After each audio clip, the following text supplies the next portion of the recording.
Hey, and welcome back to my channel. Today, we are gonna do something that I saw a lot of other booktubers do, and that is ranking all their 5-star reads. But not like ranking from worst to best, like I did on this channel before with like all my queer books, for example, but tier ranking them in a way that I love these books, maybe I do not, and maybe like some of them are not even 5 stars anymore. For that, I obviously made myself a tier list. So my tier list has 5 categories. The first one is the absolute best one, obviously, and it's like all-time amazing reads, okay? I love these books. Probably never ever is anything gonna change about that. The second tier I called solid favorite. These are books that I know that I really liked. I don't have any objections to it. I don't think that they're not a favorite. These are just solid recommendations that I would recommend to everybody. The third tier I called maybe at the time. These are books that probably were 5 stars, I can acknowledge that, but maybe just time or some like kind of circumstance had something to do with that. Because I rate a lot of books like on emotion, and maybe I just was like at a part of my life where something really hit me that it just wouldn't do now. Then the fourth tier I called I'm not sure about this. This one is just ones that I feel wonky about. When I look at these books, I was like, oh yeah, I remember giving them 5 stars, but I'm not really sure why. And if I reread them, would they still be 5 stars? Like, I don't know. And then the fifth tier is just called not a 5 star. These are books that I confidently know that I was wrong in my rating. I don't really change ratings after I already did that because I just want to have like this imprint in time. And when I look back at it, I see like, oh my god, yeah, I did rate that rating back then. But these books I definitely don't think would be a 5 star today. So let's get started. We have 30 books to rank. I think I'm very stingy with my 5 stars, but over the last like 4 years of reading, I do have accumulated some. And the first one is Relic by Douglas Preston and Lincoln Child. And that one is solidly wandering in the third tier.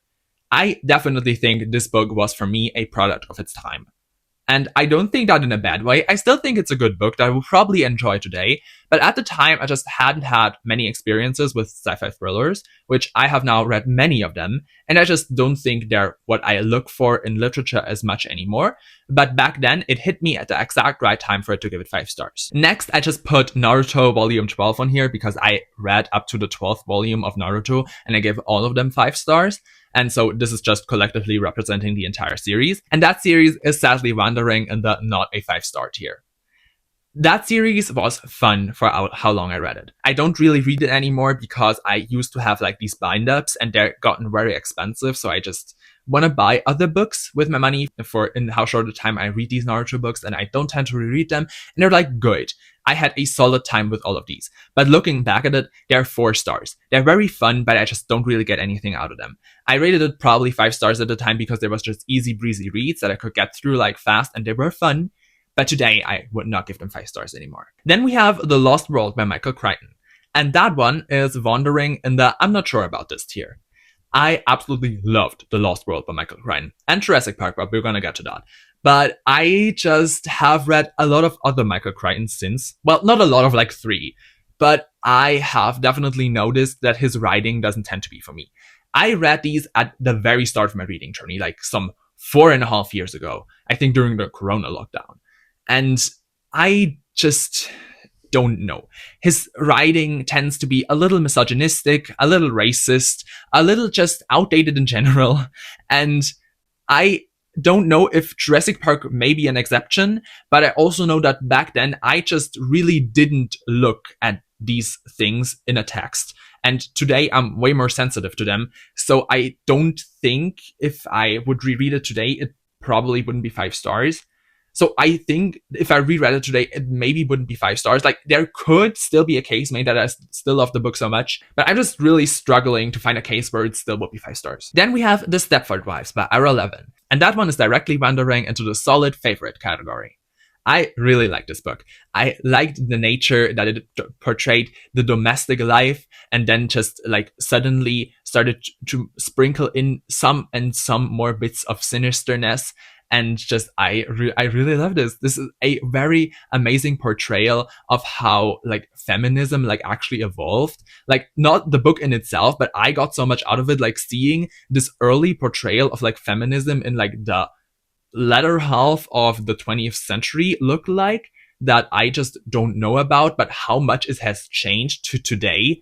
But the way misogyny is actually still working with the same kind of I don't know what to call it, like the same tactics and like trying to beat women down and everything. It was a very interesting parallel, and the story itself was also great.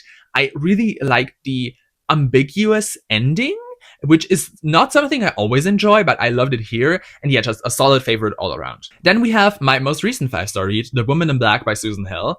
And you may be surprised to hear this, but that one is going into the maybe at the time tier.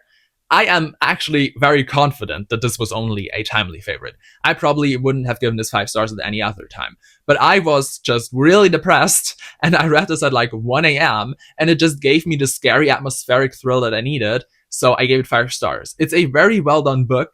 I just probably think I would have given it 4 stars at any other time, but it just hit me at the exact right moment for it to end up as a 5-star, and that's where it's gonna be now. Then we get to Jurassic Park by Michael Crichton, and as I said, this is also wandering into the I'm not sure about this category.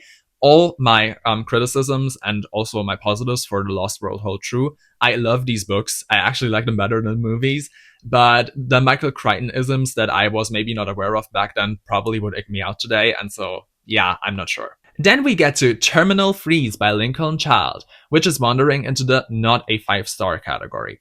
I'm sad about this because I really liked this book at the time, and maybe there could be an argument made for it wandering into the maybe at the time category, but I just don't think this book is 5 stars at all. I read this at a time where I, again, hadn't really read that much of the like science fiction thriller stuff that I read a lot for like palate cleansers and everything.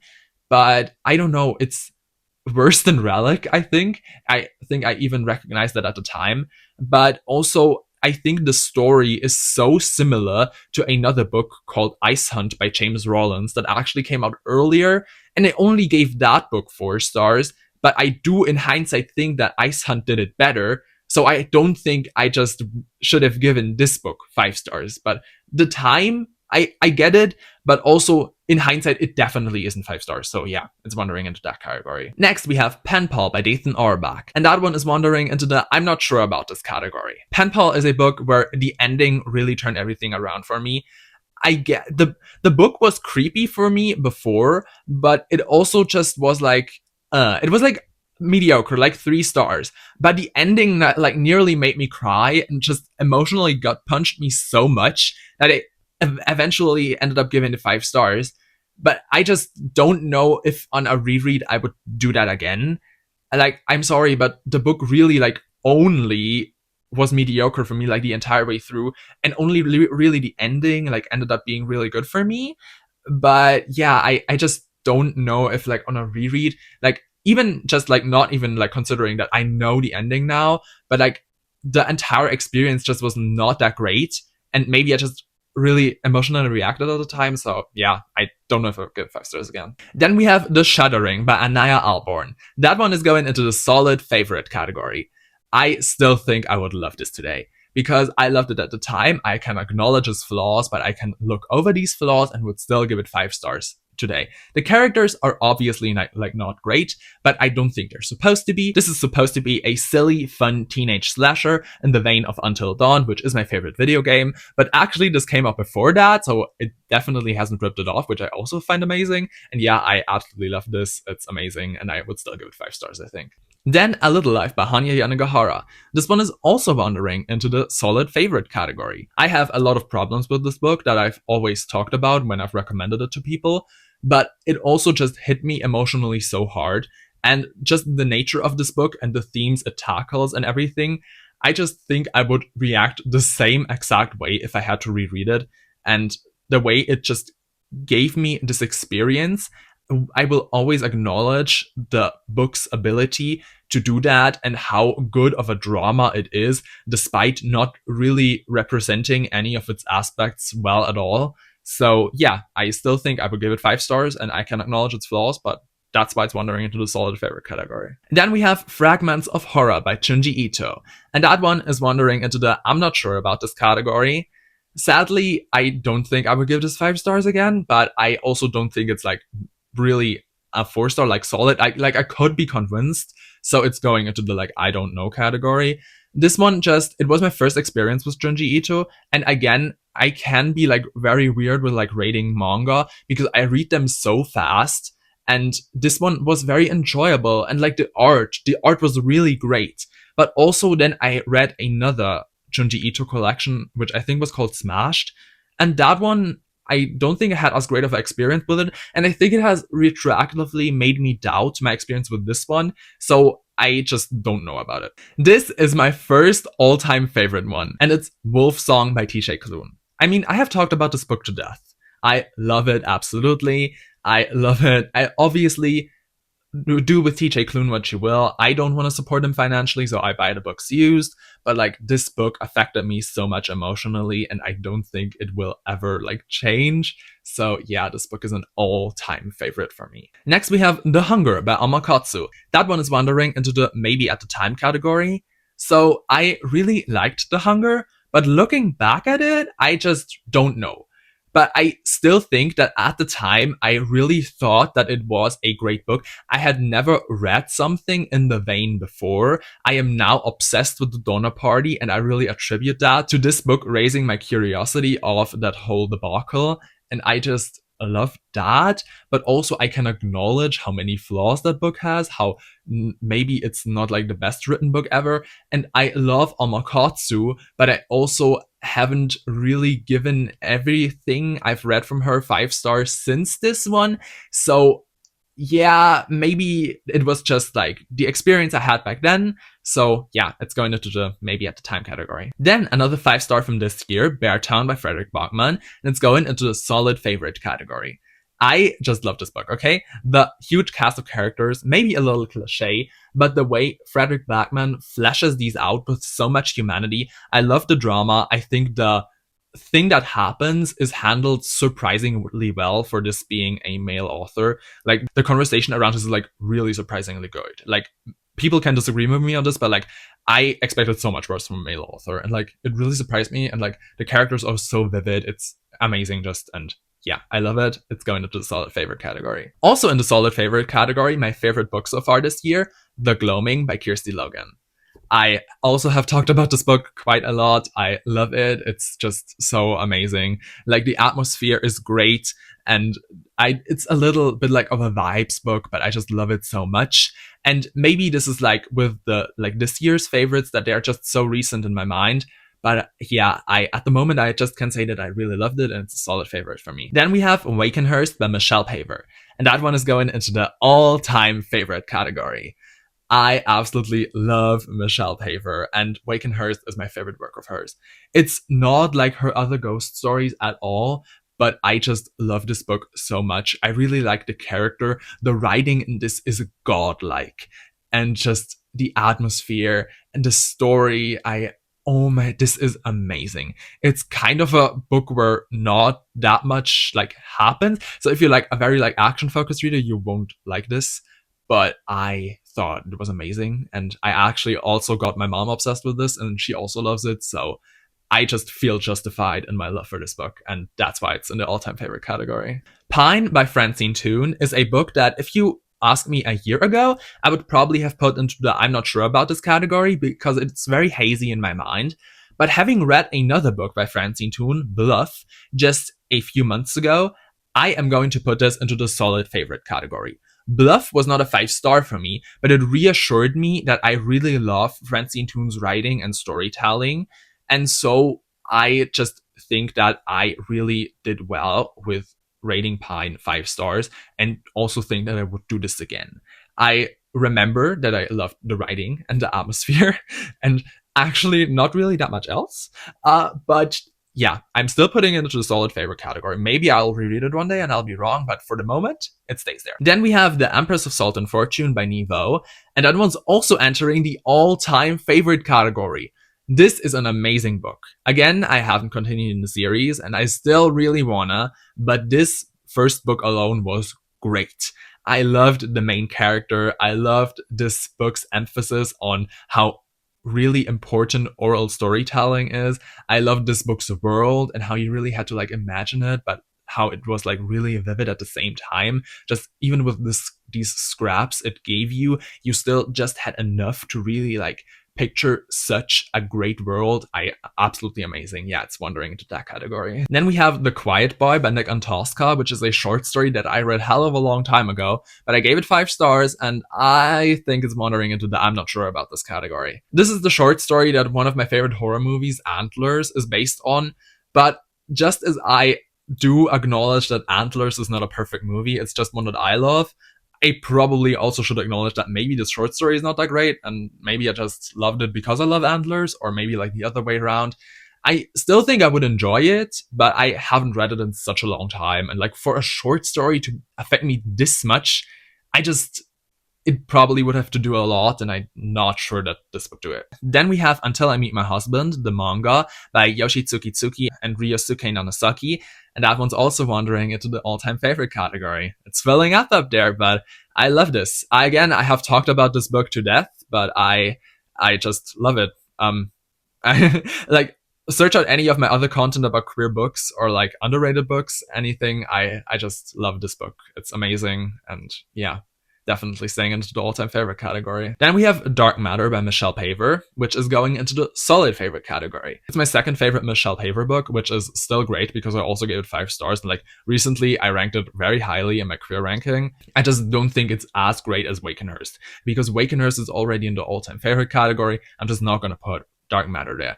If Wakenhurst wasn't there, maybe Dark Matter would also be up there, because I do think that it's an amazing piece of literature, but just because, in my opinion, it pales in comparison to Wakenhurst, I just can't really put it into the same category. Then we have The Fervor by Omakatsu, and this one is going into the I'm not sure about this category. This one really started my struggle with Omakatsu, which is funny because I think it's only the second book I've read of hers. But at the time, I gave it 5 stars because I think the ending really turned it around for me. But over the process of the book, I was like struggling between like a 4, a 3, and a 2 at all times. And so I just can't imagine that this book like would be that great on a reread. And especially having read other things from Omakatsu since that I didn't enjoy, like The Reckoning or The Deep, maybe I just wouldn't be as gracious with it. And yeah, I don't know. Then we have The Summer Hikaru Died Volume 1, which is going into the solid favorite category. I love this book, okay? I just love the dynamic between Hikaru's friend and whatever came back from the mountain. These two boys are amazing. The act of why Hikaru even ended up on the mountain is so tragically romantic, but it's just one volume of a manga, and yeah, I don't know, it's not enough to be like really in my all-time favorite category, but I really love it. Also going into the solid favorite category is Wild Spaces by Asal Koni.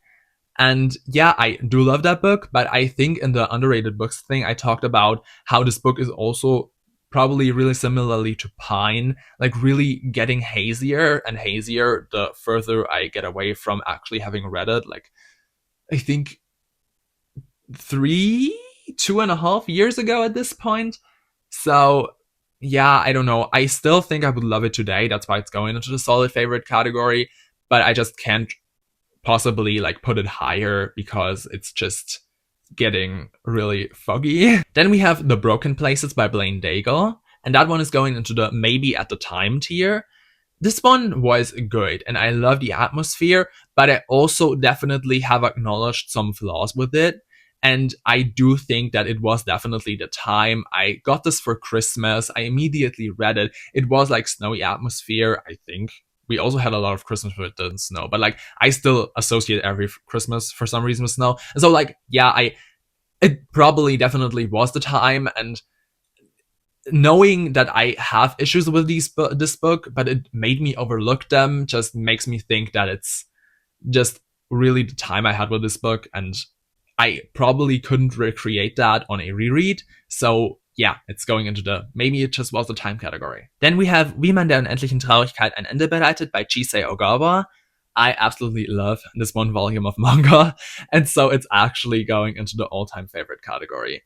This is amazing. Just the emotional responses it's provoked from me is something that no other BL really ever did. Like, not even Until I Meet My Husband, and I absolutely love that book, and it's still like up there. But this book is just so much to me, so yeah, it's definitely going into the all-time favorite category. Then we have, I think, my last 5-star from this year, as far as I can remember. That is The Fox Wife by Young Si Chu, and that one is also going into the solid favorite category.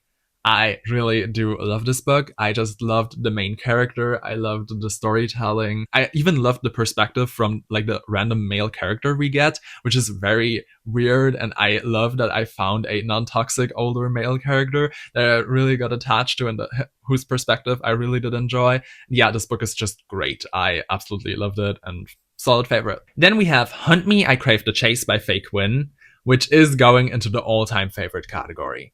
Faye Quinn just writes smut scenes that I think I will never ever be able to forget. And I mean, all time favorites is the tier for absolutely unforgettable books. And I will never forget the time I had with these two and like the feelings they had for each other and the feelings I had for them.